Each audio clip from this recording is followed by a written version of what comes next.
trends which are actually determined by the behavior of the people themselves. And the issue there is that that is now very, very obvious. You know, we've had 40 years of people warning about it. The science has got better and better. I lectured in environmental science nearly 50 years ago, and it was already on the cards then. But now it is there and is basically coinciding with the widening differentials within human society. And then the third issue is our tendency, our very strong tendency, to see threats, particularly when we're relatively well off, as things which had to be controlled, suppressed, if you like. And that is very much the kind of military mindset which is common right across the world. It's not limited to any one country. And essentially it means you have recourse to, well, one crude term to use is lidism. You keep the lid on things and hope to maintain stability without going to the underneath and see the causes of the problems. And if Ukraine and the war hadn't happened, I've no doubt that this would be becoming an even more particular issue year by year. Because what we're now in very clearly is the actual transition to a global heating world.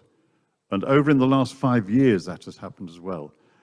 The other side of that, of course, is there've been incredible developments in decarbonization. You know, only last week, 2 major reports, one from Stanford University, another from Oxford University, showed that it is the cheapest way to basically produce electricity as the useful source of energy is to go renewables as quickly as you possibly can. And it really knocks into a cocked hat the old thinking that this could only happen slowly. But that is as a result of 2 major research studies. Now, what that means is that it would be possible to change things round and really move at least to address that issue. I think the addressing of the security issue is actually more difficult in many ways. And in a sense, that takes us on to what is happening now in Ukraine. Now, obviously, these are all personal analyses, personal views, but I think I would say a number of things. Firstly, the war itself is very much down to Putin and the people around him, and a particular view within one sector of Russian society and Russian thinking, which is determined to basically reposition Russia as one of the world's great superpowers, preferably leading a kind of Eurasian entity. Now, that thinking actually goes back in Russia to about 80 years, but it's come to the fore very recently, and in a sense, it draws on Putin's own view. And this is the first uncomfortable thing we have to face. The way in which Russia experienced its collapse of empire, which is what it was in the 1990s, was incredibly rapid. In fact, the collapse happened within a matter of a few tens of weeks. And look how long it took Britain to get used to its loss of empire. It's been about 70 years, and they're still not used to it. But the problem was that as far as Putin and his generation of Russians are concerned, Russia was treated with contempt by the Western world. And that is something which was really, he has been able to use very strongly. And what also Russia saw was, from its own perspective, the encroachment on Russian spheres of influence by the Western states, the EU and NATO in particular. Now, this is not remotely an excuse for the way that Putin has behaved, both in Ukraine, in the southern Donbass, and now with the full-scale war. But if you're going to understand where he's coming from, you've got to appreciate that. The problem with this, of course, is if you're trying to do that, then essentially you are assumed to be an appeaser. And that, I think, is the greatest difficulty. But I think there's a real sense, now 7 months into the war, that neither side can win, but neither side can lose. Now, what I mean by that is simply that if, for the sake of argument, the balance of power or the balance of fighting or whatever you want to call it was actually to go Russia's way, as it is not doing at present, then Ukraine will not lose because NATO, apart from anything else, has huge vested interests in it and who would basically shatter the status of NATO if Russia was, quotes, to win. Now, I'm using terms like win and lose, which themselves, I think, are really quite dangerous in this position. But essentially, Ukraine, and of course the Ukraine armed forces and the Ukraine people have shown a degree of resilience which has been quite staggering. If, on the other hand, it was Russia to be, so to speak, losing, then as we've seen today, for the second time in the 7 months, there's been a warning from Putin that he would go to the next step. Now, that itself raises huge issues, which we probably do not have time to discuss. But let me just remind us that stated NATO policy since the mid-1960s was to use tactical nuclear weapons if losing a conventional war. And that is still the policy even now. There's no possibility you can see that actually happening, but that is that is there in black and white. Document, was it MC 14.3, going right back to 1968. And essentially, what Putin is doing is using the same approach, which again is difficult for us to accept. But again, it has to be faced. It's one added reason why, however difficult, this war has to be eventually brought to an end by negotiation, not by victory. And that is basically something which is very difficult to get across in Western thinking at the present time. Very recently in particular, it is really quite amazing how there is no real thought of any kind of negotiated settlement. Now, you might say, well, what would you expect from the Ukrainian authorities? But I'm looking more widely at this. And I think overall, we're now in a position where attitudes in the West are changing. And in terms of people who want to see an increased concentration on peaceful issues, it's actually going downhill. Beyond that, I think what one also has to see is some of the other difficulties. I think the general view in Western public opinion is that Russia has behaved abominably. Now, that is absolutely true, but I would add two things to that. What has happened in the last 7 months is that people in the West have seen modern warfare as it really is, in a way that they didn't see in Afghanistan, in Iraq, and in Libya and elsewhere. Because obviously, it's happening in Europe. You've had 24/7 coverage, huge media coverage of every time there is a bombing or a massacre or evidence of torture. Now, the problem is that if, in fact, you were to look not at the English language version of Al Jazeera, but looked at the Arabic version of Al Jazeera during the Iraq War, you would have seen a very different war portrayed to that portrayed in the West. Because essentially, there were all kinds of developments and things going on there, which are not unlike what was happening and what is happening in Ukraine now. And it's an area which, again, is very uncomfortable for people to accept. Just a couple of examples. There are many occasions when it's firmly on the record that when the United States troops were facing major problems in a particular town or district, essentially that bit of the town would be destroyed in airstrikes, whoever was there and whoever civilians were there. In the case of the city of Fallujah, one of the few areas where there are precise figures, the final, essentially, eviction of the insurgents or the rebels from Fallujah was achieved with a huge military operation. Every public building in the entire city was destroyed or seriously damaged. Every residence was actually damaged or in some cases destroyed, not at the same level, but the city very largely was almost leveled. It's not unlike what has happened to some of the Ukrainian cities. Now, that is, I think, on the record, but it also explains another anomaly which people have difficulty coming to terms with.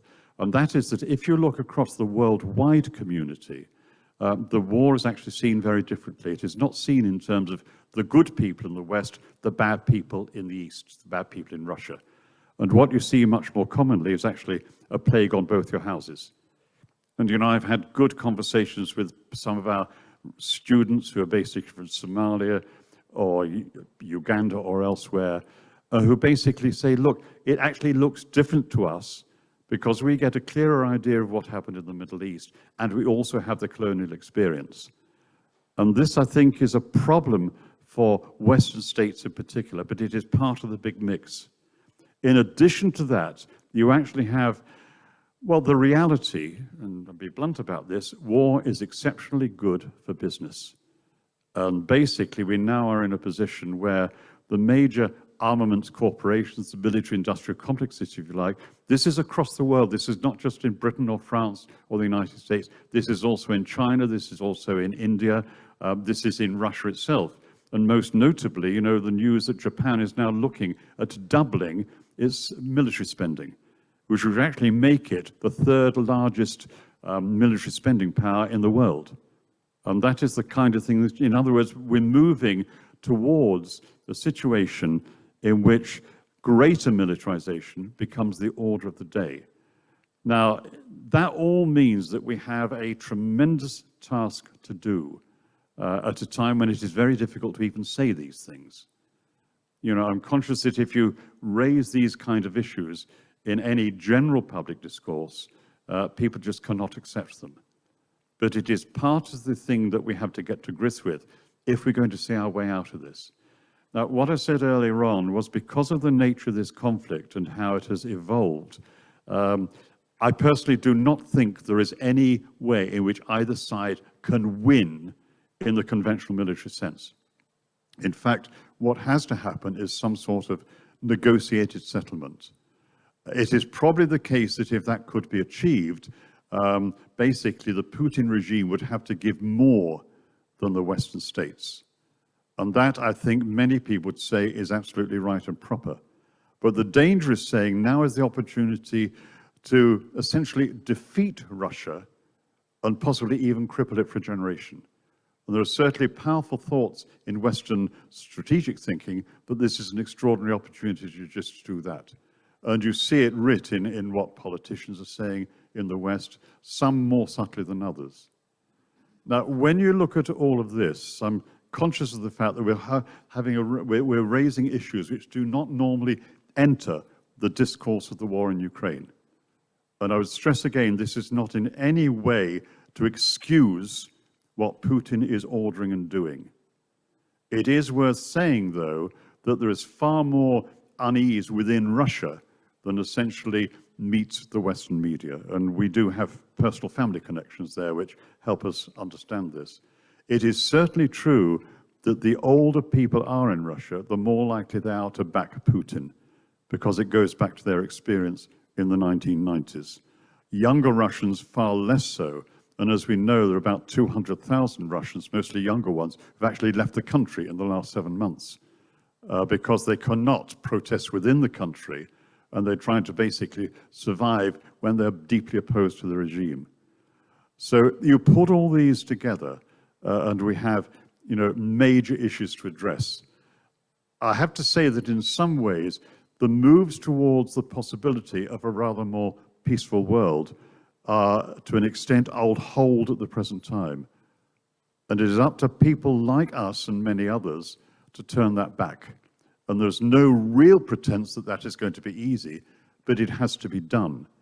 Now, what do we mean by that? Well, many different areas. One is to always say that if you don't get a negotiated war in the model age, a negotiated end to war in the modern age, then you're almost certain to set up the next conflict afterwards.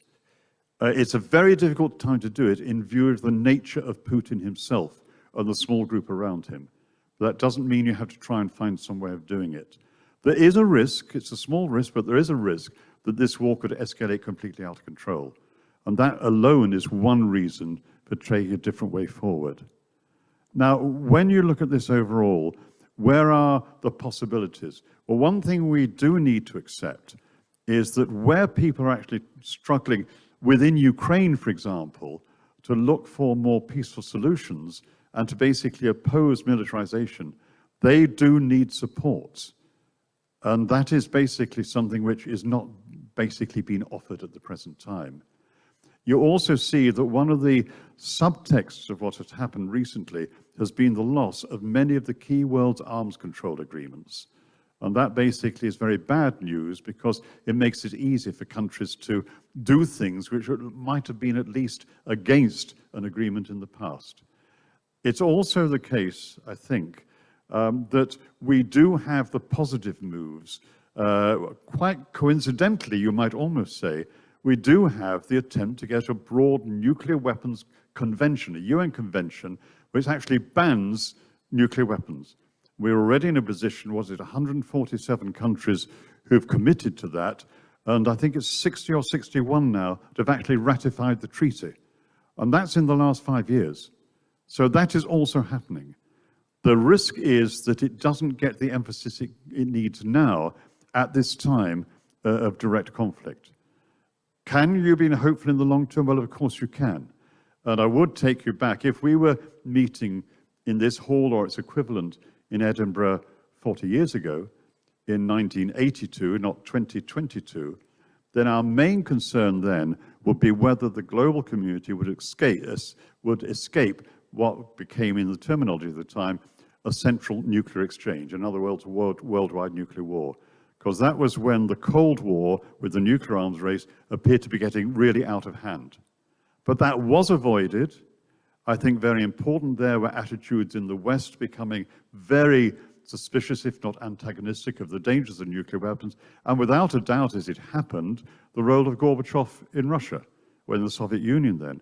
I spent several times in Moscow in the mid-1980s and saw the transition. And essentially, even by the end of that decade, things were starting to change. We're back now on a downward path, but it doesn't have to continue that way.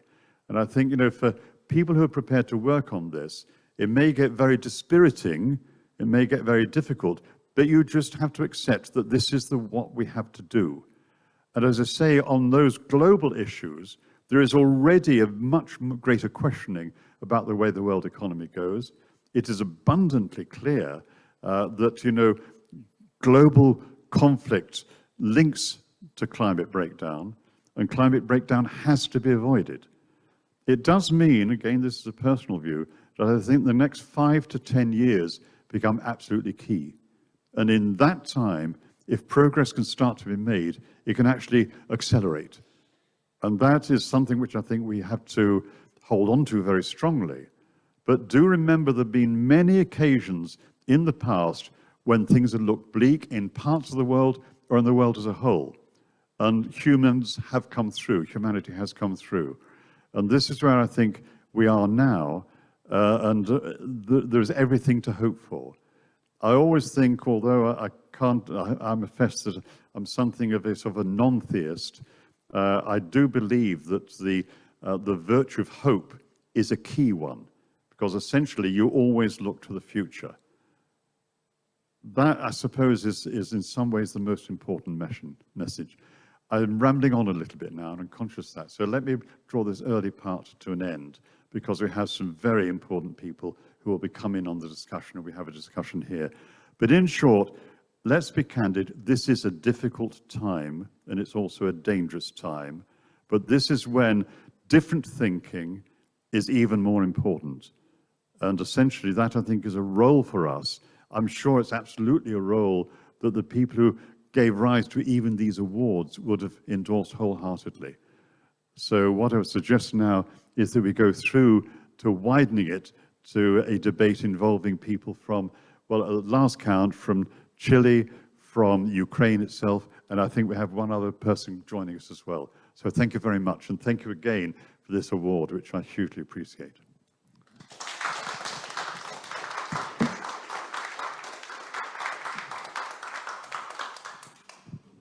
Thank you very much, Paul, for a lucid and inspirational talk, really. Thank you.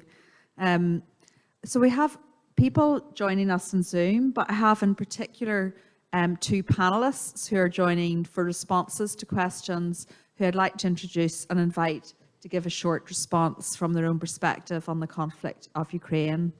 So first of all, I'd like to welcome and introduce Yurii Sheliazhenko, who is Executive Secretary of the Ukrainian Pacifist Movement and a board member of the European Bureau for Conscientious Objection and a member of the Board of Directors of World Beyond War. I also feel a sort of Irish connection to Yurii because he's one of the co-recipients of the 2022 Sean McBride Peace Prize, so I'd like to congratulate him on that. Yurii's joining us from his home in Kyiv, and I'd just like to ask him now to just make a short response and introduction, if we find him again on the screen. Thank you. So if you hear me, I hope so. Yeah. Yes, we can hear well, I think. Yes, right. Just make sure you keep speaking very loudly and directed to whatever your microphone is. Okay. Of course, congratulations with the International Day of Peace. Our organization, Ukrainian Peace Movement, Ukrainian Pacifist Movement, also met today to celebrate and adopt a statement called Peace Agenda for Ukraine and the World. You can read our statement at the website worldbeyondwar.org, and also I will post to the chat link. We are a small organization, small group focusing at upholding our right to refuse to kill, advocacy of peace by peaceful means, peace education, peace building. And it is not easy to advocate peace in a country mobilized to rip Russia apart. We are constantly under pressure. Our co-founder Ruslan Katsaba is under trial, accused in treason because of his call to boycott mobilization in 2015. And that he is still in this shameful trial. I totally agree with Professor Paul Rogers. It is right indeed that war is not over. And I agree with other said things Professor said. I just like to point out on statements of politicians, chief commanders who are dragging the world into fire of war. President Zelensky here in Ukraine said he is ready to fight Russia next 10 years. And the Russian President Putin hinted publicly he could continue so-called special military operation for 21 years, as Peter I waged Great Northern War. But sooner or later, the war in Ukraine will be ended at the negotiation table. And I hope it will be not because of exhaustion, weakening, pain, destruction, but because of big democratic changes in our countries and in the world. The changes which is needed, because this war is a result of war system. It is a systemic problem, and without systemic changes, this problem can't be solved. These changes will come only when we understand that democracy and militarism are not compatible. We need transition from tyranny of warmongers to social and environmental justice. And of course, this taxation, robbing of taxpayers of welfare for fueling war machine is a shameful thing. Idea of conscientious objection stated in announcement of this event is very close to my heart and mind. Risks of perpetuation of war are increasing. This war is going on and going on, maybe for years. Ukrainian offensive and Russian response with partial mobilizations are indicators of this. And also escalation of nuclear provocations, including shelling of Zaporizhzhia nuclear power plant, are evidence that marches of death are not satisfied with sales of conventional weapons, and they need so-called kaboom for marketing of their nukes. And NATO, proud salesman of arms industry, could arrange new Hiroshima in Ukraine. It is a great fear. One of members of Ukrainian pacifist movement, Oleg Sofyanik, lives in the city of Marganets at the bank of Dnieper River opposite to Energodar. His city is under Russian shelling all the time. And there is artillery duel. Ukrainian and Russian armies bombard each other. Oleg asked military authorities permission to leave the place of residence, but military authorities refused to give him such permission. All men in age from 18 to 60 are not allowed to leave Ukraine. It is total military mobilization, no provisions for conscientious objectors. Similar situation in Russia. I think that failure of international community to prohibit conscription by international law made it easy to autocrats like Putin and Zelensky to mobilize populations for war. And now, of course, we should be grateful to all brave people who are protesting against war. I know that after today's Putin's announcement of partial mobilization, many people now here at evening are coming at streets in Russia to protest against this new escalatory mobilization. We need to support peace movements because peace movements can push on governments to change this warmongering policy. Therefore, I invite you to support the Object War campaign organized by several anti-war and anti-conscription organizations. I invite you to sign a petition to European Union at the website You Move Europe, calling for protection and asylum for deserters and conscientious objectors to military service from Russia, Belarus, and Ukraine. And also, similar call may be needed to start in Great Britain. As for perspectives of de-escalation, achieving peace by peaceful means, de-escalation, in my opinion, could be driven by multi-track diplomacy, by pragmatic cooperation, and we see that United Nations is doing miracles with these Black Sea grain initiatives, but United Nations is underfunded. Annual budget of United Nations is only $3 billion. It is less than United States give Ukraine on weapons. And of course, it is much less, hundreds times less than this total military budget of the world, $2 trillion. It is just insanity. And of course, we need to maintain academic dialogue, because academics should think critically about these mad ideologies of Atlanticism and Eurasianism. They could came and discuss, and I hope that these ideologies behind these global tensions between the East and West, between NATO countries, China and Russia, could be abandoned in favor of values of peace and nonviolence, according to adopted by the United Nations General Assembly Declaration and Program of Action on Culture of Peace. It is idea much better than these ideologies of great power, military dominations like Atlanticism and Eurasianism. And to conclude, I would suggest 3 ways how to help genuine resistance to war, not to the enemy, but to the war. First of all, we should tell truth to the power, that war and arms race is a problem, not a solution, that demonic existential enemy is fiction and total victory is not achievable, that way to peace is through diplomacy, ceasefire, comprehensive inclusive peace process, global and regional reconciliation between East and West, Russia and Ukraine.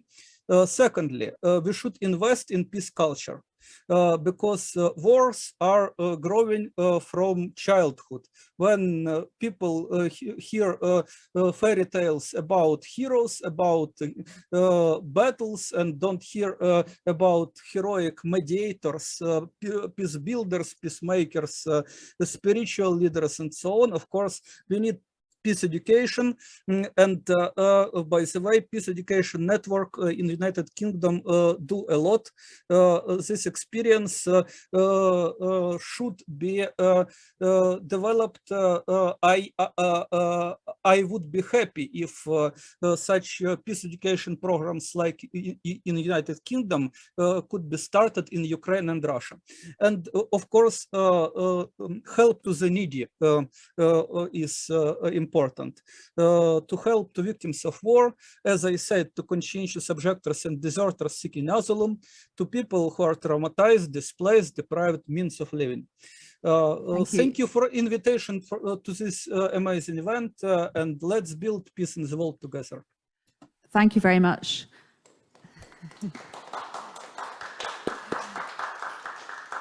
And our second panelist to introduce himself and his perspective is Vijay Prashad, who's an Indian history and historian and commentator. He's director of the Tricontinental Institute for Social Research and a senior non-resident fellow at Chongyang Institute for Financial Studies, Renmin University of China. And he's actually speaking to us from Santiago in Chile, which has had its own slightly turbulent last few weeks. And I'd just like you to sort of introduce your perspective very briefly, and then we'll move as quickly as possible to a bit of interaction and discussion with all three perspectives and people we've heard. Thanks. Well, thanks a lot. First, Paul, congratulations. I saw you walking around before the event. You look very pleased. You've got a nice award. I hope it helps you with your insomnia tonight. It's always good to be told by other people that you're doing important things. And my gosh, you are doing important things. So congratulations, Paul. It's indeed an honor. And thanks a lot for inviting me alongside Yurii. Yurii is a most brave character, I must say, Yurii. Hats off to you, and keep doing what you're doing. It's interesting. I spend a lot of my time on the African continent, in Asia, in Latin America, and the response to the conflict in Europe, in Ukraine, is curious. Cyril Ramaphosa, not a man of the left, not even a man of the center left, has said very plainly that this is a European conflict. South Africa doesn't want to take a position on it. South Africa has its own problems. He said that there are lots of conflicts on the African continent, some of them actually driven by European countries such as France, and the European countries are not made to take a position on them. Germany, for instance, hasn't taken a public position on the destruction of Mali by the intervention of France in Operation Barkhane 2013. I haven't at least seen a statement from German foreign ministry. India, Narendra Modi, a right-wing government close to the United States, he said, this is a European conflict. This conflict in Ukraine is about Europe. He said there are many problems in Asia, many problems indeed in South Asia, and European countries don't take a position on them. Why should we take a position on Europe? Why is Europe the center of the world? I think this is an interesting set of observations from Ramaphosa and Modi. And I think Europeans need to think about this. I covered the Iraq war for several years. I was in Fallujah, where depleted uranium was used against the public. I didn't see, Iraqi flags on social media posts in the West. Indeed, I didn't see such large-scale outrage for the destruction of Iraq. Almost 2 million people killed. In Ukraine, the numbers are nowhere near. When the United States started the war in Iraq, they bombed the entirety of Baghdad, destroying every state building, destroying the airport. The Russians are not fighting the war like that. And I can appreciate people being outraged by the Russian intervention and so on. Strikes people in places like Africa, Latin America, South Asia, different parts of Asia, strikes people there that there's a sense that Europe is pickled in hypocrisy, in a kind of European racist hypocrisy. And I would just like to put that on the table, not to take anything away from what anybody has said, but just to add to the conversation. I think that pickling in hypocrisy comes across at the Shanghai Cooperation Organization meeting, which was just held in Samarkand, where, people criticized Mr. Putin. Modi criticized him, Xi Jinping criticized him, but they still negotiated and talked with him. Because after all, Mr. Putin is still the head of government of a country with 145 million people that has nuclear weapons. Xi Jinping's China knows you must negotiate with everybody. Narendra Modi's India knows you must negotiate with everybody. Seems to me the Europeans need to learn that lesson from some of these Asian leaders. It was all very well for the US to say we don't negotiate with the Taliban. At the same time, they were sitting in Doha, Qatar, negotiating with the Taliban. A very strange attitude. The US has close relations with Saudi Arabia, which is not even a pretend democracy. And yet they are terrified of talking to Mr. Putin. Very strange attitude. All of that is highly visible in the capitals of the global South. Look, in the current issue of Foreign Affairs magazine, Fiona Hill, who you in Great Britain, exported to the United States, she became an advisor to Mr. Trump. Fiona Hill has an article in the September-October issue of Foreign Affairs where she says and confirms, because suspicions of this had been there earlier, that in April of this year, Mr. Zelensky's government and Mr. Putin's government came to an interim agreement in April of this year, early April. And then what happens? Then that great swashbuckler humanitarian, that great humanitarian with the wonderful hair, Boris Johnson, your former prime minister, dances into Kyiv, walks the streets of Kyiv with Zelensky, quiet, empty streets, and tells Zelensky in his ear that the West is not going to permit a peace agreement with Russia. Zelensky then breaks the interim agreement and says, we will never negotiate with Russia. My friends, that was in early April. We are now in September. An entire propaganda machine has gone into place saying Russia is not willing to negotiate. Indeed, they even say that Russia is an unreliable actor. Let me tell you something about unreliable actors. A few years ago, I was in Tehran. In Tehran, they went into, in fact, great faith, they went into a negotiation process with Europe, with the United States and the United Nations on the false claim that Iran is building nuclear weapons. And they cut a deal in 2015. They cut a deal. They've honored the deal. The United Nations says, okay, there may be this problem, that problem, but by and large, nobody has said that Iran violated the 2015 agreement. Now, by the way, we're talking about unreliable actors to sign a deal with. The United States walked out of that deal unilaterally. If anybody's unreliable to sign a deal with, it's the United States. It's not the Iranians. And we don't have evidence that Russia is going to walk away from this deal. In fact, as I said, they made an interim agreement with the Ukrainian government on the borders of Belarus, an agreement which has not been highlighted. And when you look at the details in Fiona Hill's report, it's essentially Minsk 2. It's essentially Minsk 2. Now, I don't know if that report is correct or not. It's made by a very high official of the US government. Has not been denied in Kiev, has not been denied in Moscow. Looks to me that it might very well be true that there was an agreement. In most of the global south, the particulars of the war in Ukraine are not being followed with such detail. What people are following is that a consequence of this war is the food price and fuel price inflation that has racked the world. But again, and this is the last point I want to make, United Nations just released a report which suggested that the Sustainable Development Goals have essentially collapsed for the last 2 years. This is the Human Rights Report. And they try to explain why this is so. They offered 2 factors of explanation. One, the pandemic. Okay, fine. Second, the war in Ukraine. Somehow this didn't sit well with me. I went back and looked at an earlier UN report. The Human Security Report came out earlier this year. In the Human Security Report, the UN put the evidence forward of surveys that it had done prior to the pandemic in 2019, actually 18 and 19. What the UN found when they did this global massive survey of people around the world, 6 of 7 people said they were feeling insecure, that prices were too high, that the cost of living was completely prohibitive. That means before the war in Ukraine, before the pandemic, the situation was bad in the planet. You see, the elites in the world, particularly in the Western world, want to use the pandemic and the war in Ukraine to cast off blame from themselves for destroying the planet, for the neoliberal austerity politics that they've been driving for decades.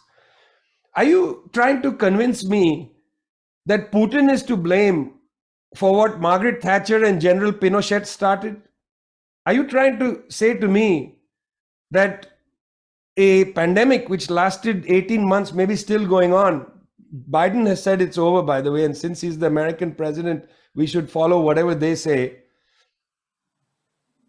Are you trying to say that what Pinochet started down the street, the coup against Allende 50 years ago, what Margaret Thatcher intensified in the UK, the attack on the miners, what Ronald Reagan did in the United States and then exported around the world, the neoliberal austerity politics, are you trying to say that has nothing to do with why the world is destroyed and why the climate is in such disarray? Is the climate disarray to be blamed on the war in Ukraine and on the pandemic?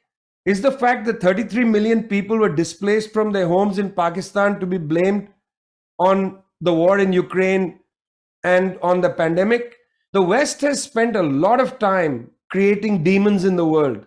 Putin, Saddam, Noriega, Assad, and so on.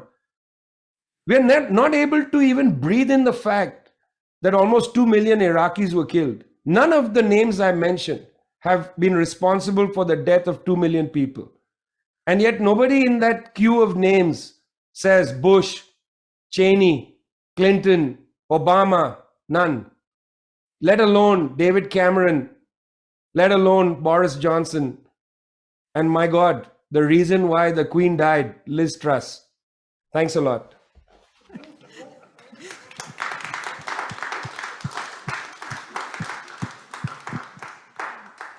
So, two robust presentations there, and thank you very much. A lot of food for thought across all three of our speakers. So what we're going to do now is open it up to discussion. You've got to all bear with me because we're coordinating the discussion from the floor and people who are physically in the room and the Zoom call. So what I'm going to do, and also it's a little bit complicated. I don't know if we should pass this mic. Yes. I can be a runner. Okay. Yes. So because people on the Zoom call, just be aware it's harder to pick up the sound, so you need to speak quite closely in the mic for the people online to hear. So what I would propose we do is take a couple of questions, responses, just to give people a chance to think, and kind of keep going back periodically to our presenters, and I'll just try to sort of remind them of what the questions and responses were. So if you just want to signal, maybe just to say for those of you on the Zoom call, you can either raise your hand, and I may not see it, but we have somebody monitoring it. And if you want to just put your question in the chat because you have a difficulty with your sound or you don't want to sort of speak up through the Zoom, that we have someone who will feed that question through to the discussion as well. So we're going to try and aim for a conversation, but we're doing it through the complicated online and in-person dynamics. So has anyone any reflection, response, question? Yes, at the back here. And I don't know if you feel comfortable saying who you are and if you've any sort of, organizational or connection, it would be really interesting, I think, for people to get a sense of that. But you don't have to do that. Yeah. Bill Ramsey, Scottish CND and SNP CND. And the question refers to something that was mentioned earlier today about the Women's League for Peace and Wealth. And one of the 20 points in 1915, and the story of 1915 I only found out about 4 or 5 years ago, and it's remarkable, was the point about making weapons for profit. And it struck an immediate chord about the military-industrial complex. And one wonders the extent to which strategy, and I'm not looking at this from a sort of pacifist position, but strategy by many of the countries is not driven by even the sort of things that Clausewitz would say, but by creating sustainable wars. In other words, creating sustainable revenue streams. They're too big, they're not bothered about winning as long as the war can continue and create profit. It's just a point, maybe comment. Okay, thank you. Any other points, questions, responses? Yes, to the right here.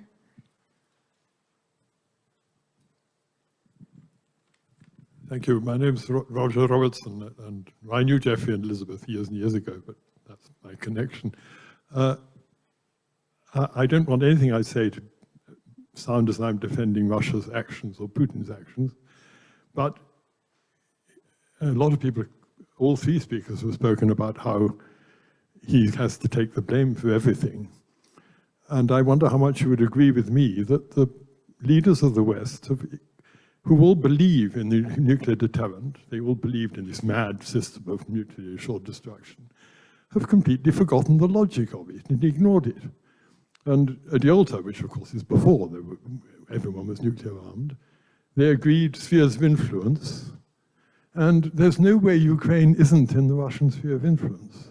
So why did the Western leaders say to Ukraine they would support their ambitions to the degree, to the extent of supplying arms to them. And why did NATO expand eastwards?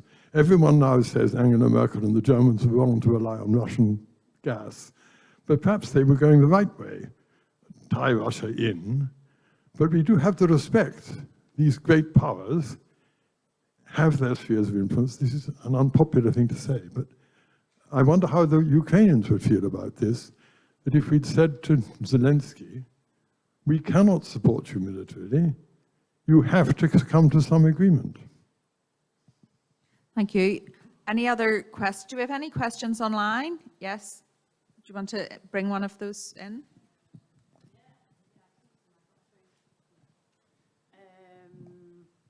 Okay, so Jean Paul asks that since Russia asserts that this is not a war but an armed aggression, doesn't that preclude negotiations, as Russia claims a different motivation than international law requires for war?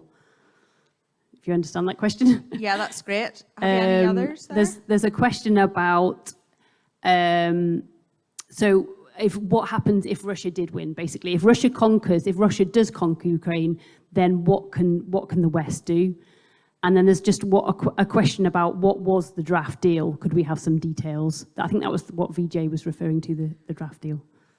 Okay, that's great. I think we should maybe go back to people and get a bit of a response, unless there's a sort of a very burning thing that I've cut out.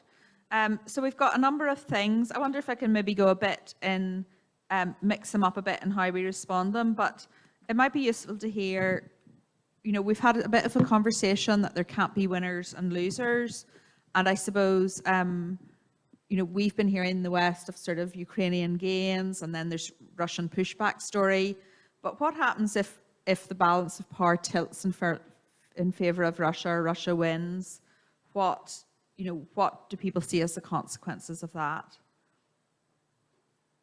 Yeah, maybe Paul, do you want to come back on that? I could start on that. I mean, if Russia did win in its own terms, then I think there is little doubt that Putin would try and consolidate that and develop it further. I think that's the political reality.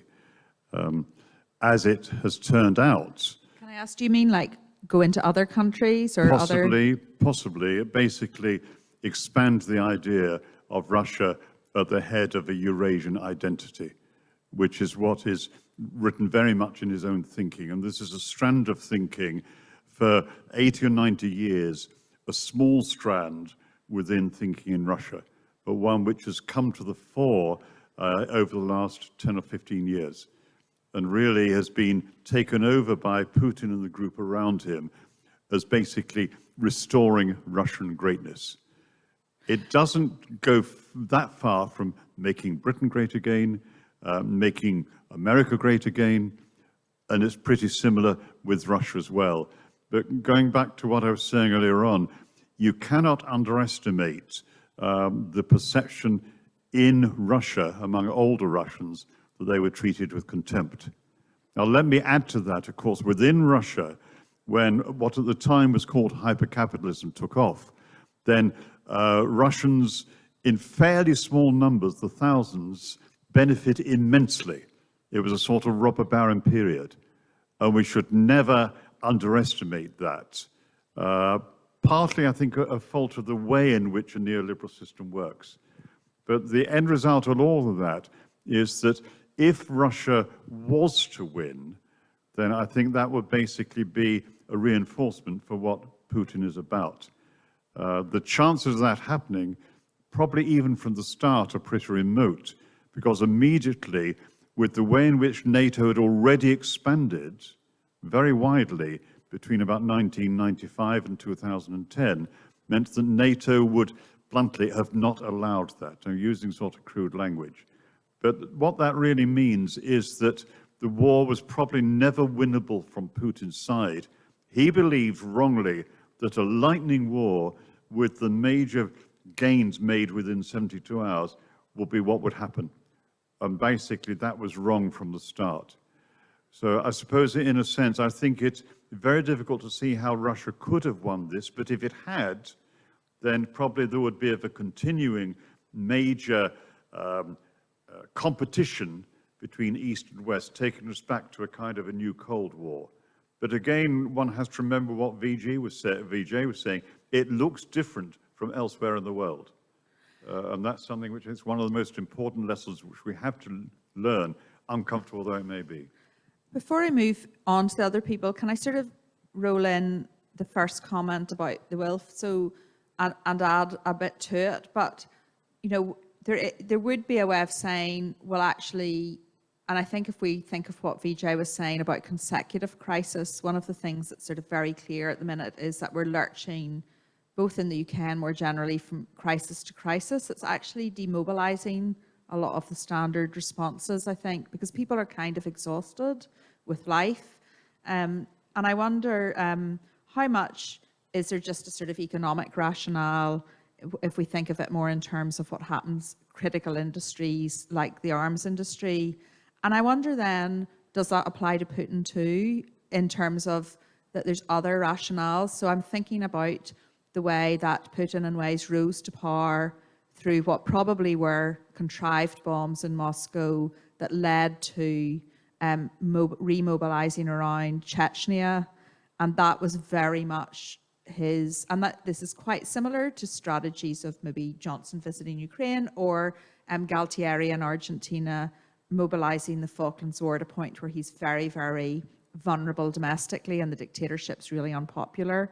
And I just wondered, how much is Putin's agenda a domestic one and maybe an economic one, or maybe just a domestic political one, in that wars abroad are quite a good distraction from problems at home, and there did seem to be a kind of slight unrest domestically that's still there in Russia, although being repressed.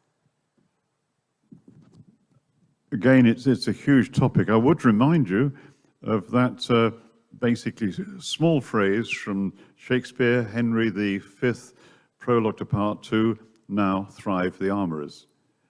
And the point is that the great beneficiaries of what has happened in the last year or two, and maybe over a longer term in one respect, are basically the fossil carbon industries and the world's military industries. And it has been a very successful time. Somebody said to me rather acidly once, well, what you don't realize is the gravy train actually sets up a lot of soup kitchens. And that is the way that things actually go. But certainly war is good for business. Even the threat of war is good for business. And ideally, what a really successful arms company does is basically sells weapons to both sides, and then it can sell an awful lot more. That seems to be very cynical. But on the other hand, I've worked in this field for nearly 50 years, including very regular lecturers at the major arms, basically defense colleges. And I think the military-industrial complexes, this is not just Britain, of any country, are part of the human condition, which we perhaps don't fully recognize, have a momentum of their own. And I think we do not see the effort to try and make that apparent to people. But of course, if you are in a military industry, you can always fall back on basically lack of patriotism. And so anything can be can be considered a criticism, and therefore you're unpatriotic. And certainly one meets that if you're working in this field at all.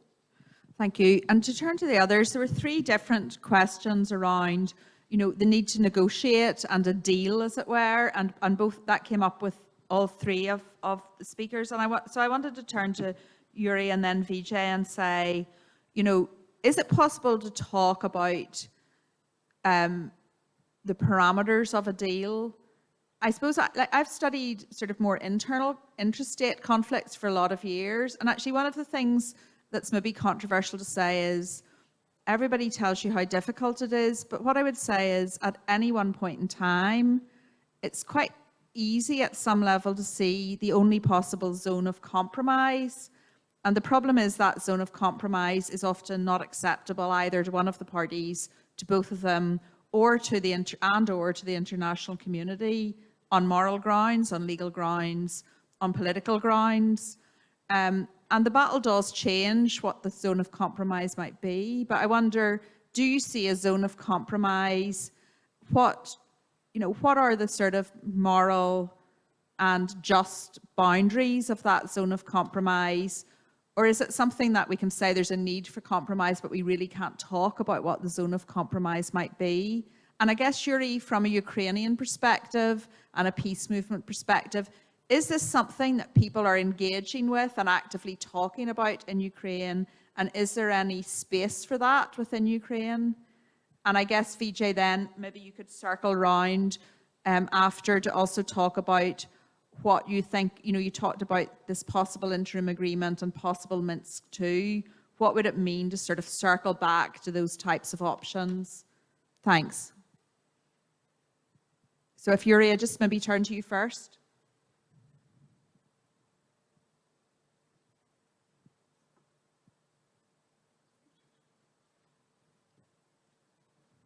Have you a problem with your sound? It is not problem with sound, just it is your technical conditions that I can't speak if organizer not allow me. So you allow, okay, and I sorry. speak. Right, you're now enabled and we're hearing you very clearly. So we give you permission to speak now. Thank you. It is high tech and it is like media works. It is all understandable. So talking about possibility and conditions to negotiations, conditions to agree on some non-violent settlement, it is of course possible. As Vijay pointed out, talking about recent article of Fiona Hill, there was already a Ukrainian proposal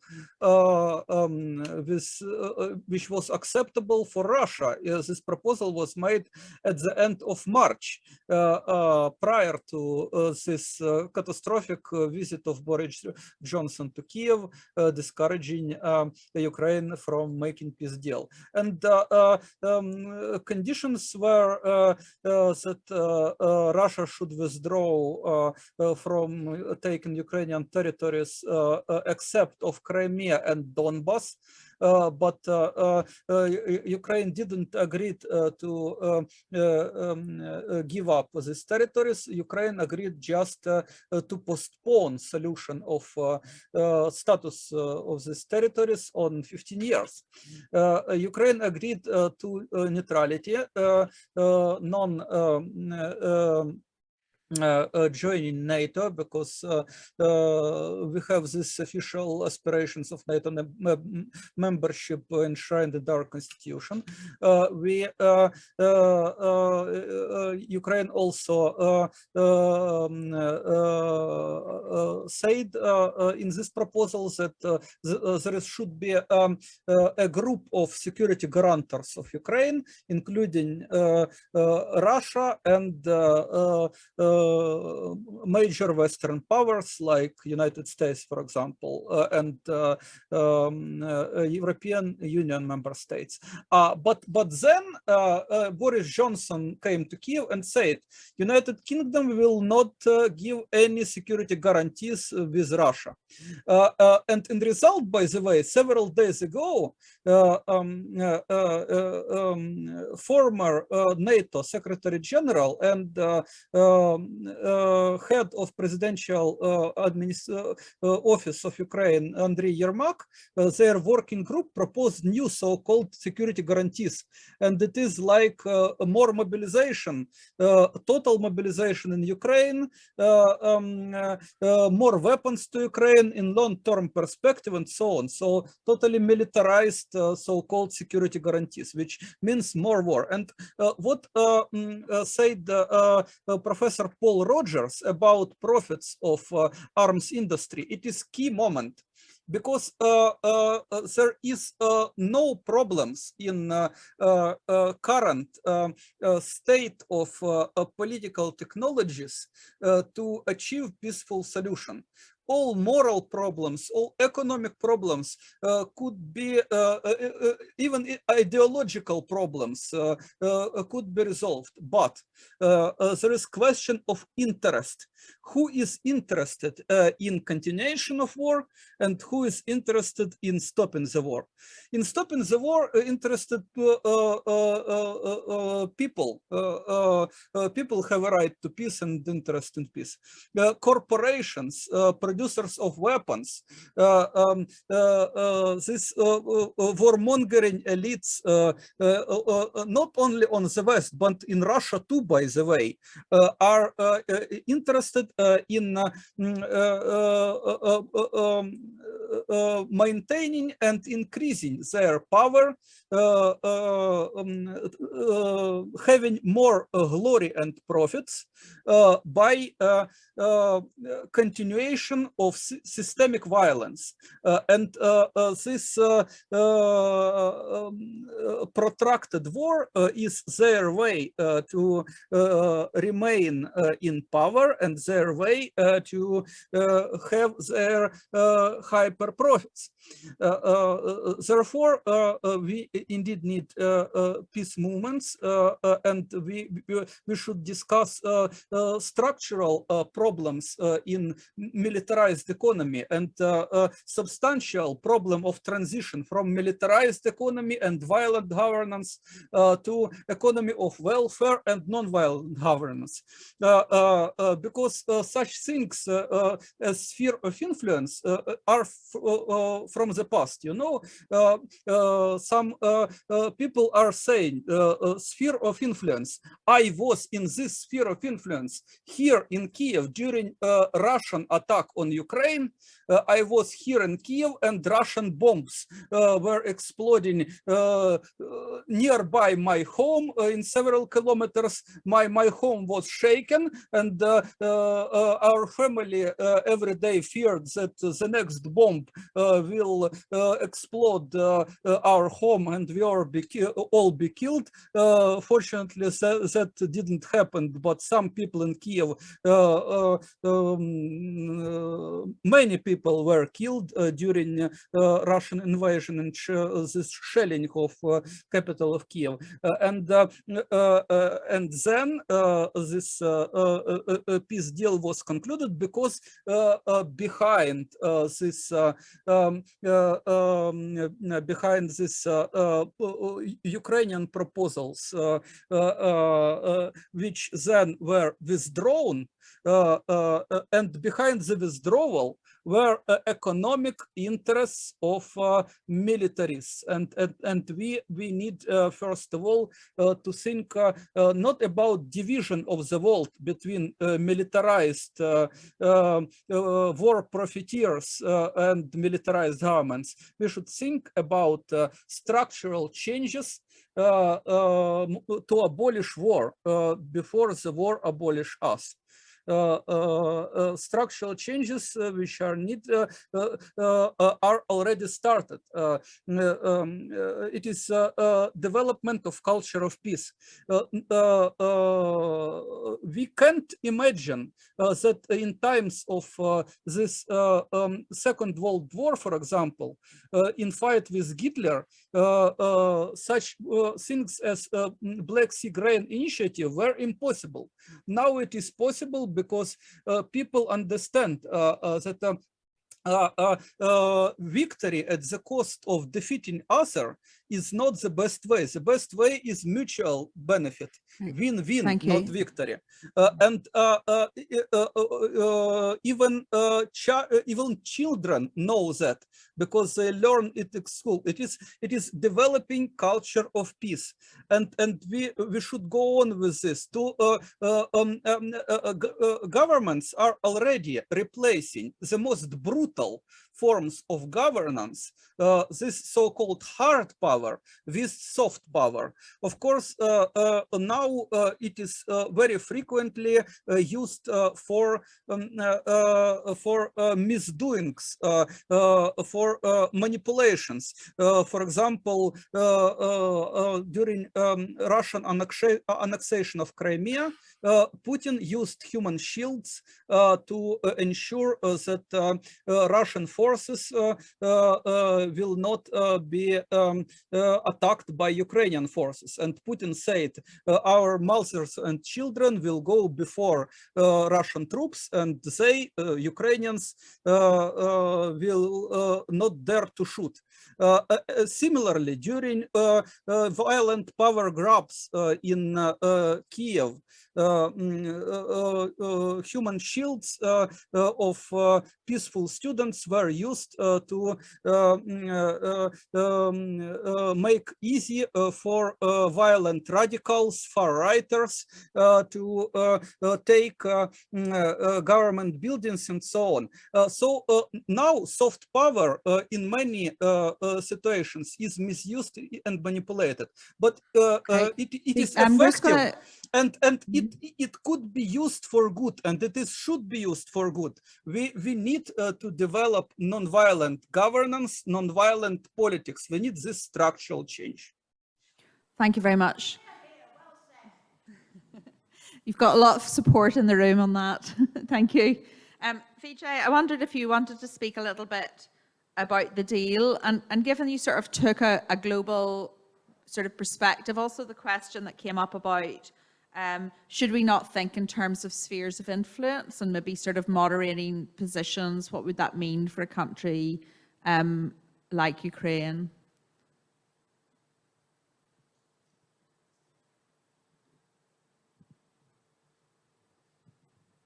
Thanks a lot. Very interesting reflections. It's interesting if you listen to what was said in Samarkand at the meeting of the Shanghai Cooperation Organization, you'd learn some fascinating things. By the way, the SCO comprises about 40% of the world's population, includes India, China, Iran, Russia, all the Central Asian republics and so on. Yet it's not given the kind of coverage it should be given.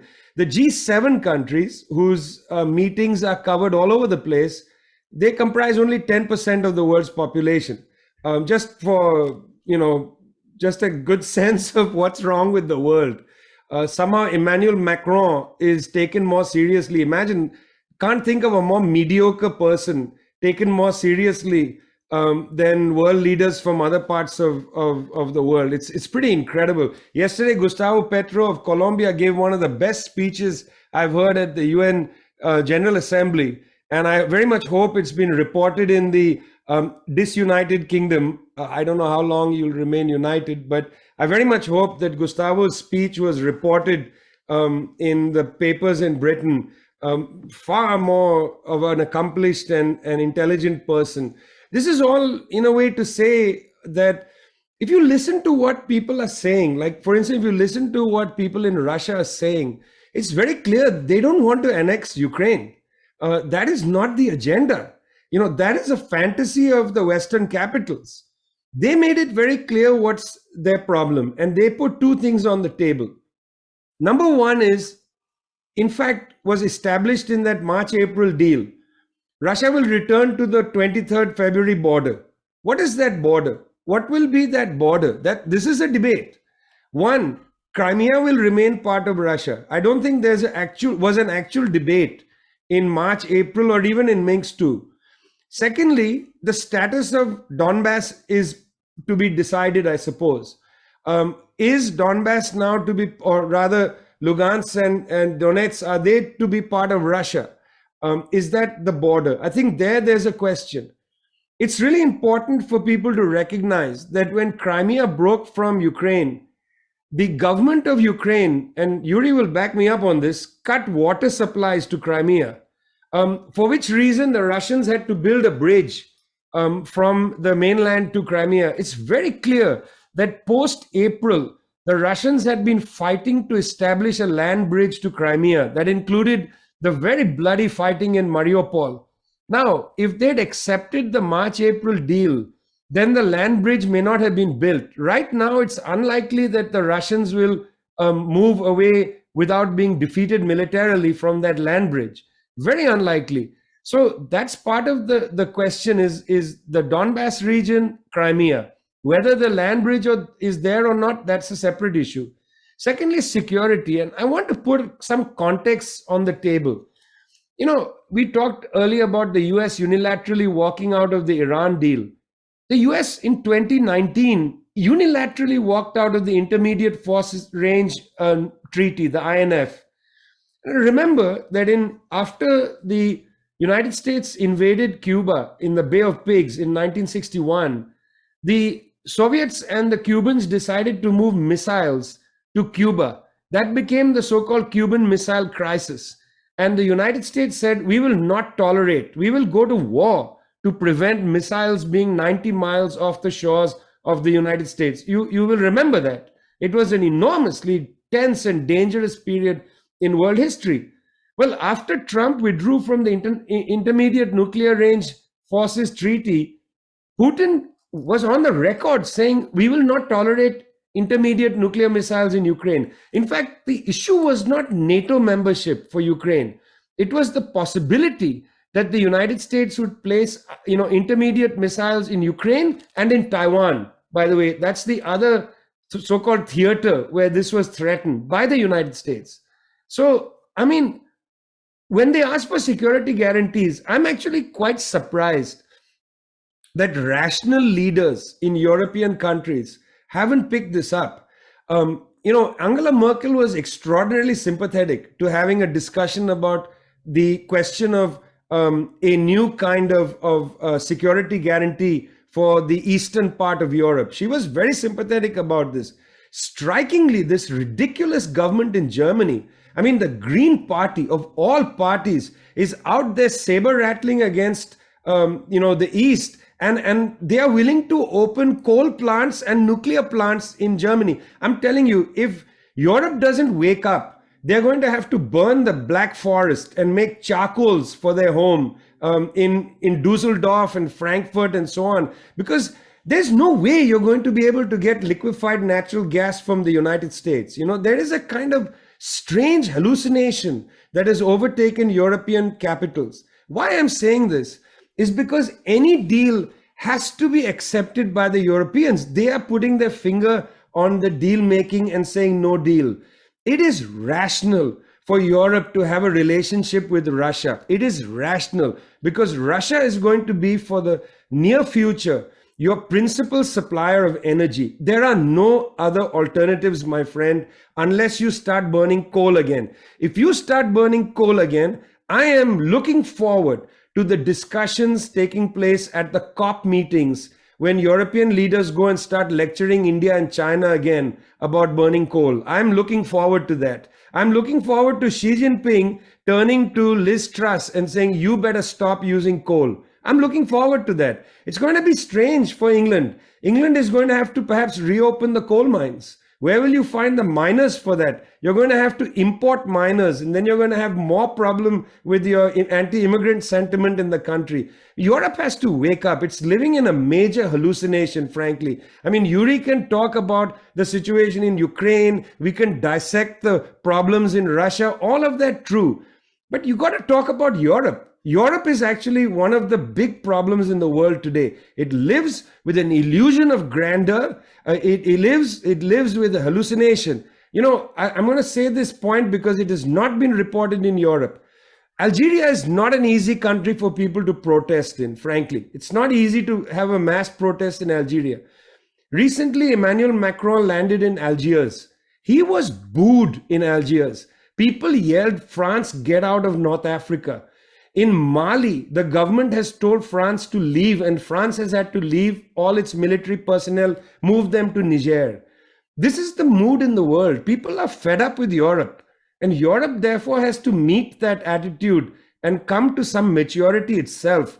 There's a kind of immature attitude, if you don't mind me saying so, in European capitals, where people like Liz Truss and Emmanuel Macron think they still live in a world of colonialism. Those days are gone, guys. Those days are gone. We don't want you to be lecturing us about whether we should talk to Xi Jinping or whether we should buy oil from Russia. We are not interested in that lecturing. If you want to lecture yourselves, but you're going to be left behind burning coal and talking to each other about human rights.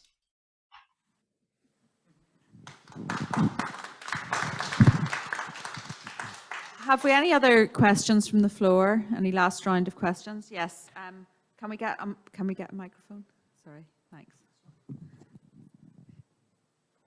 You need to make, yes, on. Okay, thank Hello. you.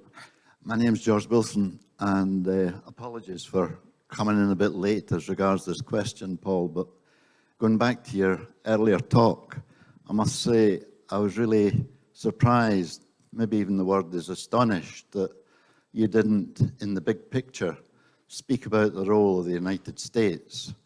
I was born during the war, and I just think of its role in coups and attacking countries without a basis. I go back to Iran in '53 and can go forward, of course, to Pinochet in Chile and the weapons of mass destruction in Iraq, never found, Libya, Syria, that role that it's actually played, and the CIA at times playing a role as well. And coming back to the Ukrainian issue, you know, prior to the actual war of this year, and we go back to 2014, the role of the CIA and the coup that was organized there is all part of the big picture. Vijay in particular has mentioned other crucial things, the comparison between Cuba being totally unacceptable as regards weapons so near to them, and yet the encirclement and penetration of NATO after a deal was agreed with the earlier Bush in the presidency of the United States. Sorry for bringing this in so late. Okay, thank you. Have we any other questions online? Oh, sorry, there's another one here, sir. Yeah. There's just a question to Vijay, which says, you've already touched on this, but given the US embargoes, I mean, you've seen it actually in the chat probably, Vijay. Given the US embargoes on Venezuela, Cuba, Nicaragua, forcing them to rely on Russia and China for material support and trade, what does the Ukraine conflict mean for Latin America? Okay, have we any other questions? Yes, women here in the second row. Hello, this is for Yurii. Hello, Yurii. I'm Anne in England, Scotland, and we are Conscience. We represent CEOs here, and we are trying to put in place these structural differences that you say are required. So I will get in touch with you and let you know how we're getting on. But God bless you for what you're doing. Thank you. Thank you. Okay, so could we maybe start with Vijay this time and to address the issue about the embargoes. I'm going to give a response to Jean-Paul because we didn't respond to him and we have some information on that, and then come back to Paul and Yurii. So Vijay, I could maybe invite you to talk about the effect of embargoes and how this sort of, what's the fallout of Ukraine in the US-Latin American relationship? It's very interesting that this question has come because it comes actually in line with the issue of spheres of influence and so on, and blocks in the world. It's very interesting that, you know, after the fall of the Soviet Union, the West pushed a globalization agenda. You know, we are one world, and you had the bromance of Tony Blair and Bill Clinton astride the Colossus, telling everybody, you know, we are all, no boundaries, no barriers, and so on. Today, ironically, or maybe not so ironic, it's the West that's erecting barriers, sanctioning 40 countries, as the United States has done, illegally sanctioning them, because these are unilateral sanctions without UN resolution. Illegal sanctions on over 30 countries, you know, around the world, putting barriers around them. Now the United States wants to build a big wall around Eurasia, you know, big giant wall that is going to encage Russia and China and so on. Interestingly, about 2.5 years ago, under the leadership of the Venezuelan Foreign Ministry, a group was created called Friends in Defense of the UN Charter, which brought together Venezuela, Cuba, China, Nicaragua. About 24 countries joined the Friends in Defense of the UN Charter. I remember at the time talking to the Venezuelan foreign minister at the time, Jorge Ariaza, asking Jorge, you know, it's funny to see you defending the UN Charter, you know. But he said, if you look carefully, the greatest scofflaws of the US Charter in our period are not the countries that are considered rogue states. They are countries like the United States and so on that violate the UN Charter. Remember, Kofi Annan told BBC in 2004 that the US attack on Iraq was an illegal war, which resulted in the death of almost 2 million people. So the attitude in many parts of the world, for instance, in these countries of Venezuela, Cuba, Nicaragua, but also in other Latin American countries, in Colombia, in Brazil, despite the government for now, until Lula wins in October, being with the right, the attitude is we want to trade with everybody. We don't want to build boundaries. We don't want to enter the Russian camp or enter the Chinese camp. In fact, interestingly, Xi Jinping has on many occasions said they don't want to create a Chinese camp. Fascinatingly, on the African continent, when Chinese bureaucrats and officials talk about the role of China in Africa, they don't actually tell countries, Zambia, for instance, you can only trade with China. On the other hand, the US ambassador to the United Nations went on a tour of African countries in August. And she said in many of the capitals that we want African countries to stop trading with Russia and China. In fact, in the US Congress, there's a bill which says to prevent the malign influence of Russia in Africa. In other words, to get African countries to break with Russia. So what's interesting is it's not like South Africa or Brazil or Chile or any of these countries wants to enter a Russian orbit or enter a Chinese orbit. They want to have an independent foreign policy. They want to have independent trade relations. They don't want to be dictated to. And right now, in these capitals, it feels like it's the West that is telling them what to do, that old colonial mentality. Funnily enough, despite what you read in the Financial Times even, which is the most sober of your newspapers, even in the Financial Times, it appears that the Chinese and Russians are walking around from Algeria all the way to Argentina, telling countries what to do. Doesn't seem to be what I am hearing, at least in these countries. Quite the opposite, in fact. Thanks. Thank you. And Yurii, can you respond? Have you any of those that you want to respond to? Mm-hmm. Yes, we're just getting you switched on. I think you can be heard now. Do you want to try? Yes, I think you hear me. Now, indeed, talking about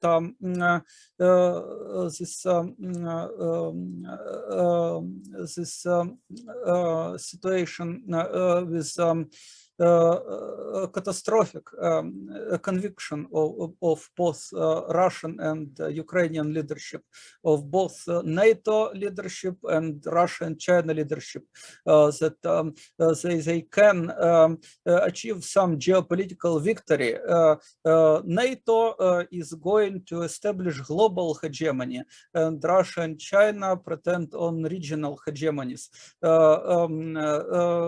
with maybe more restraint in global ambitions, but less restraint in regional ambitions. Anyway, I totally agree with Professor Paul Rogers that these ambitions of Russia pretending on total victory are not realistic, and also ambitions of Ukrainian and NATO leadership to destroy Russia, to rip Russia apart on some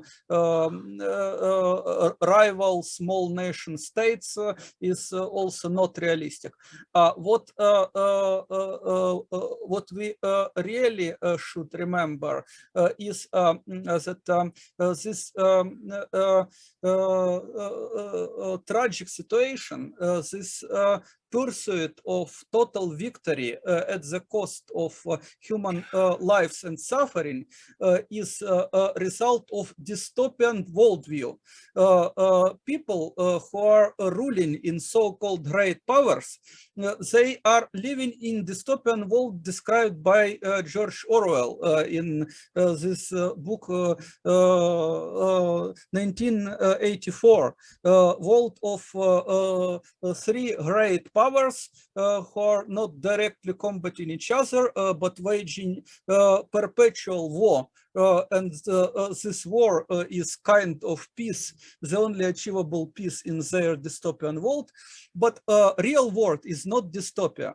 real world better. As I said, hard powers, cruel governance is gradually replacing with soft power, with nonviolent governance, because we are sentient and also very important, we are reasonable beings. We can learn how to live without violence and how to resist to aggression without violence, and we are learning.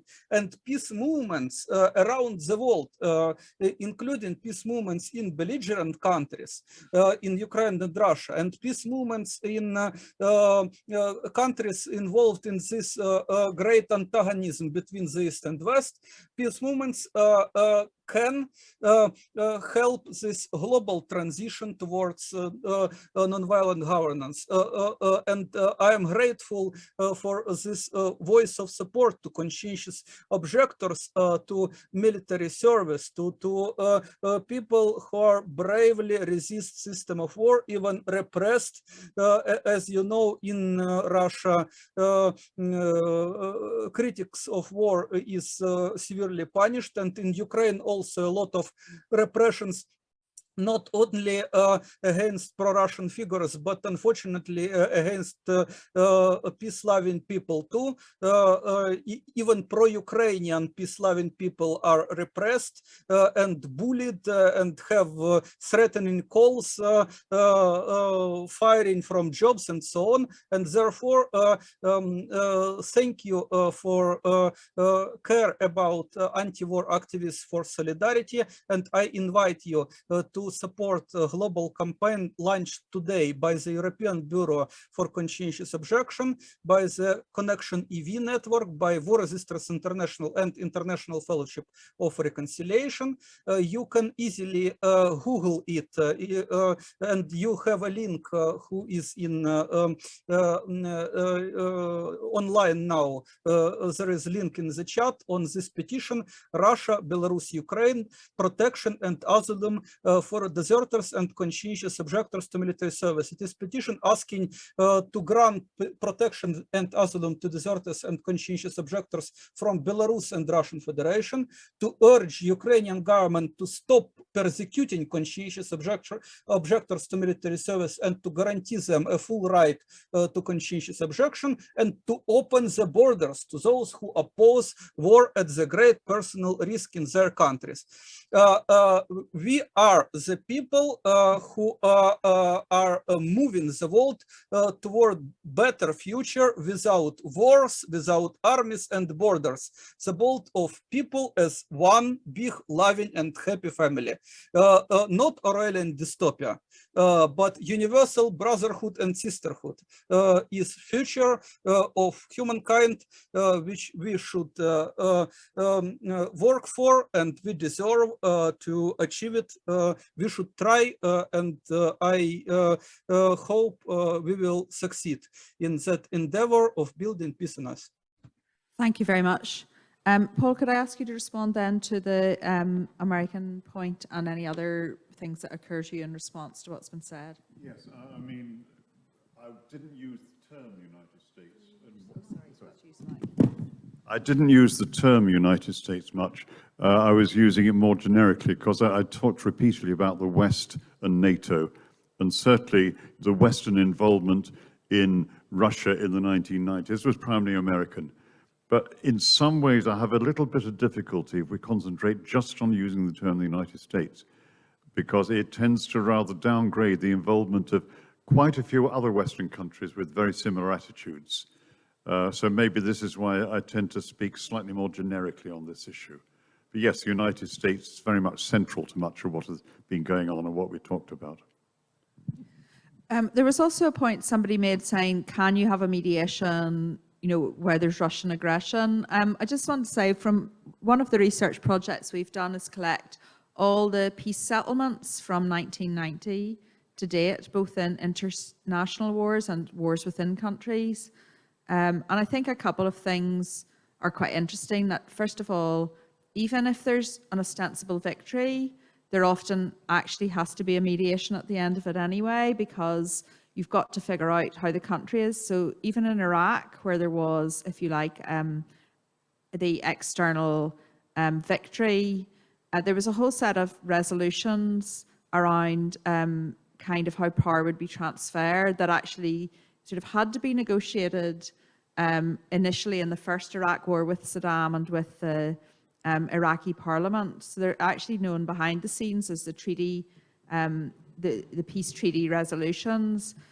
Peace treaty in the sense of they were needed to terminate the war. And then, of course, the arguments came with the second Iraq war. Well, we need to reactivate and sort of renege on these treaties because they've been violated. And this is why the first resolutions and whether there needed to be a new one was so critical. So actually, I think people think of mediation as kind of, mediation's always really needed to move from a set of war to peace. It's just the terms of the mediation that change. The second thing is that countries are sovereign, and often the price, whether the price seems acceptable or not to us, often the price of stabilization is to understand that we need to compromise from absolute notions of borders and absolute notions of sovereignty to more nuanced ones. So sovereignty, I think, can usefully be thought of as not a state of being, but as a way that you express your relationship. So every time a country enters a trade treaty, it gives up a little bit of its sovereignty, whether it's as a member of the EU or as it negotiating a UK-Australian trade deal. It gives up some of its power to just control what it does on its own because it gets more from cooperation. And often in most conflicts, and actually where I come from in Northern Ireland's no exception, but for unionists to stabilise the legitimacy of Northern Ireland, there needed to be a negotiation that said, well, aspiring to United Ireland is also an equally legitimate aim. And there was really a kind of more nuanced notion of what sovereignty would mean and what people's sense of belonging would mean. So I would say that there are ways to square the circle of having a mediation even in a situation of aggression. And also what I would say is that you actually always need a mediation because you will never have a situation where winning a war means that everybody in the country has the same sovereign aspiration, the same identity, the same sense of national belonging. So actually, in all of our political systems, whether one's characterized by war or peace, political accommodation and ways of achieving that are a constant piece of work. So there's not really a huge difference in that. There's always a need to negotiate and to look at how we achieve political accommodation, because actually, part of the joy of life really is that we all have different views and perspectives and really different senses of who we are. And it seems sort of fundamentally people sometimes divide up more in whether that's a very threatening thing to their sense of who they are or whether it's something that they embrace and they enjoy. So I would sort of suggest that part of Yurii's culture of peace is, understanding why some people are so fearful of living alongside others that have a really different perspective of themselves, and and actually we sometimes don't really understand what builds peace enough and examine that. I think we often actually study war and what causes it, and we don't study how does dialogue emerge, how do ordinary people disrupt war through lots of little everyday actions that they take, and how is it that dialogues begin? Like when some of the things we're looking at in our project is, how does trying to open up a humanitarian corridor create a set of relationships and conversations that might be able to add up over space and time? How can you actually take tiny steps that build confidence that might, not create peace, but take you a little bit closer to where some of the relationships and conversations can happen? And we study that because we see in types of conflict that this is actually what people do to try to do it. So whether it's Yurii saying, let's just focus on conscientious objectors and having a right to extract yourself from this machinery. And that's, of course, that is resisted because people know that if you pull the thread on this, that thread can actually, unravel. And I think we sometimes feel a bit defeated in these things because we just say this is one thing. But actually these little threads sort of add up and have a kind of effectiveness. So I think that I would say that there isn't really a tension between mediation and aggression, but there is a difficult navigation between how to make sure that elites involved in the war don't just sew up the shape of the peace forever to come. So there's a really, for me, the critical factor is not can you mediate or not, but who gets to the table and how do civilians make their agendas for change visible at the table and heard at the table and part of the mediation, so that it's not just let's redraw these lines on the map, you know, you scratch my back, I'll scratch yours, and we'll all agree to amnesty each other and go home. What is the socioeconomic agenda for change that has been the underlying causes? Who's going to bring that on the table? Who's going to bring interests of women in the conflict? Who's going to bring the interests that I think are very critical in Ukraine of other minorities that don't fit neatly and easily into the Ukrainian Russian identity complex? And how are those forms of political accommodation going to take place? How are issues like disarmament going to take place when you've armed the entire population? And actually, from our research, what we know is at the end of conflict, violence mutates, and weapons that were used in war are used in the home and domestic violence. They're used in organised crime as groups just transit through from being, political activists in the conflict and political, military, non-state armed groups into organised criminals. And that this is a kind of a cycle whereby there's a different forms, conflict tends to mutate rather than end. So I think that in some senses, for me, the culture of peace is understanding those and understanding that actually mediation is kind of always got to be part of our lives. And for some of us, I suppose, we're used to largely our political systems providing some way of producing that political accommodation. But what I would say is that I think we're seeing now, and some of Vijay's comments go to this, a kind of lack of capacity in our political systems to produce the forms of accommodation in the current context, whether that's between how the UK would hold together or fall apart, or how it would even negotiate those questions through its political institutions. These sorts of resolution are becoming less and less available to us, even in settled Western contexts. So definitely a lot of work to be done. I don't know if people want to just confining themselves to one last remark, just if there's one thing we take home from today that you would want to really reinforce, just one thing out of the discussion that's either struck you. If I maybe go to Vijay, Yurii, and then Paul, what would that be? And then we'll use that to sort of close out. Thank you. Vijay, can I come to you? What's your one thing you would want us to take home from this?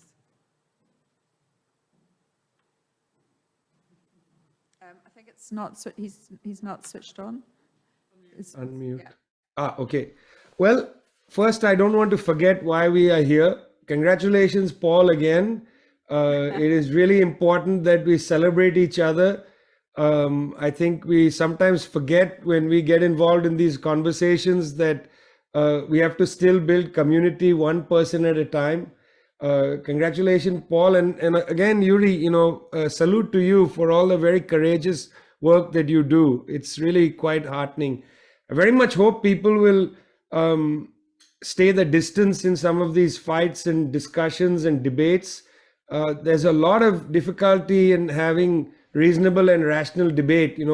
Unfortunately, I think some of these conversations turn into all kinds of name calling. And I very much hope that we stay the course in trying to pursue building a peaceful world.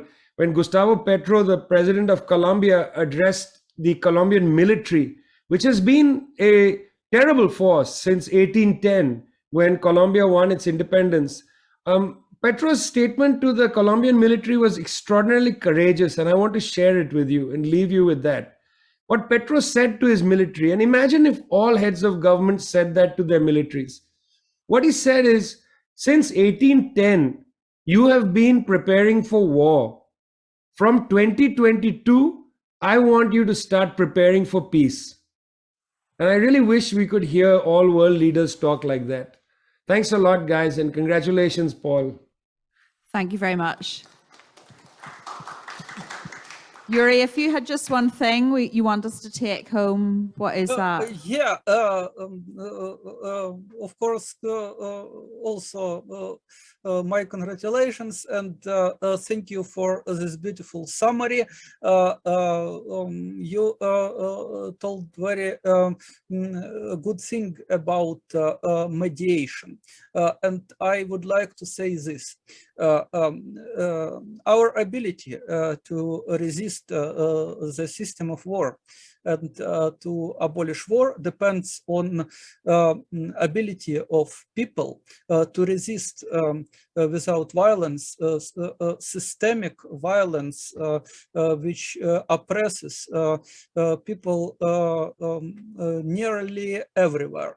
Because when you not have Putin, you have a corporation which robs you and small Putins at the positions of management. No, I am not saying even about these arms traders who are robbing taxpayers of their welfare. So I hope that additionally to current success stories of mediation,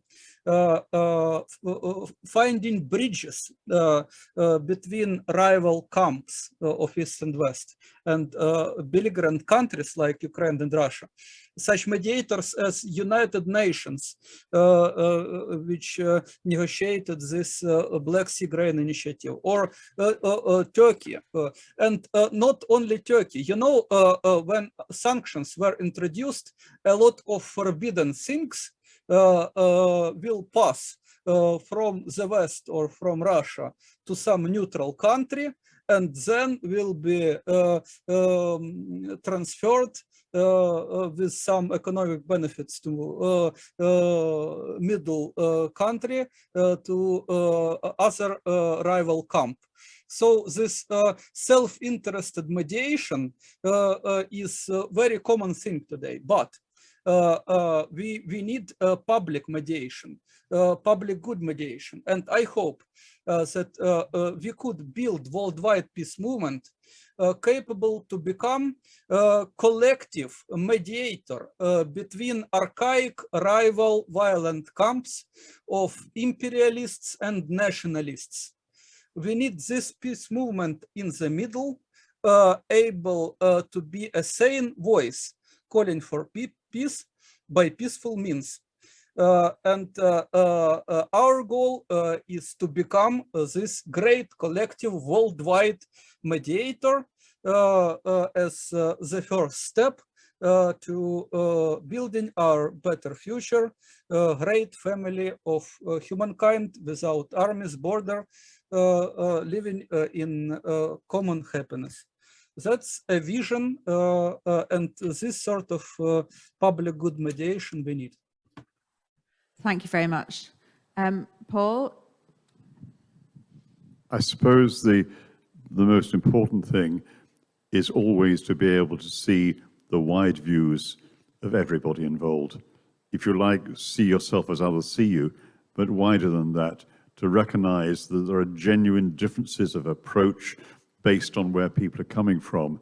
And trying to see that is in no way agreeing with what everybody thinks, but it gives you some more chance of actually beginning to see a way in which peace might be built.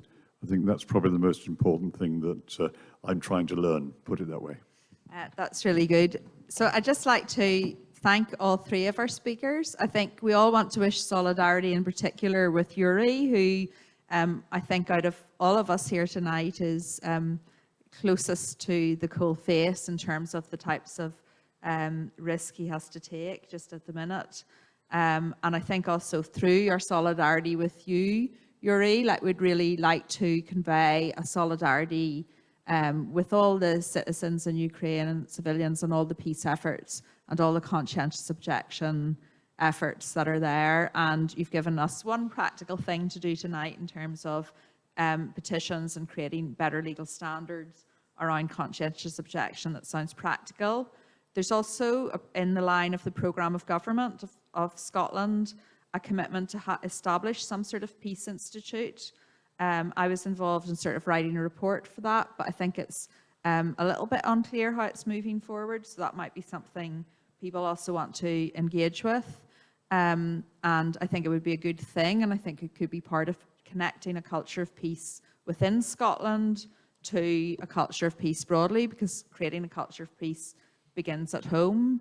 And I think also it could be part of sort of bridging to this solidarity, because Edinburgh and Scotland have been a place of conversations in the past, and I think could be again, in hopefully just providing a safe space, but also in supporting people to have conversations in their own countries, but also from learning from the Global South as to how they are creating those conversations of peace in ways that we actually need to relearn in our increasingly polarized society. So I think we need to do a bit of reverse learning here, rather than think that we have the answers. And when we went out to the consultations, the really strong thing that people came was, let's not have a sort of supply-led model of a peace institute in Scotland. Let's see if we can think about different ways of partnering, and also of addressing our own peace problems here and connecting those. So it's just to say there is an idea about that alive in Scotland, but it really needs, I think, people to build it. I think it's a bit mysterious exactly how it arrived in the programme of government, and therefore it's a bit mysterious who's going to own it going forward, but it's also an opportunity. So just to say that, there is that aspiration there in the current programme of government, and I think it would be good to see it realised in some form, and to be publicly owned in some form.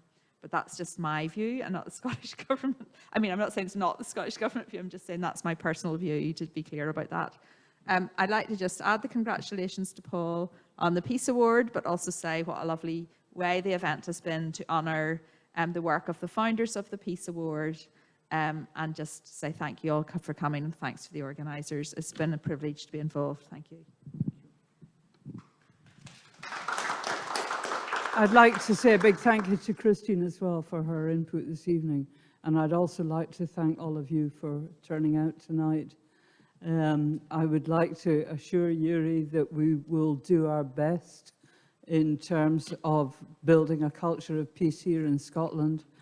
And I would like us all to recognise how lucky we are that we're going to go safely home tonight.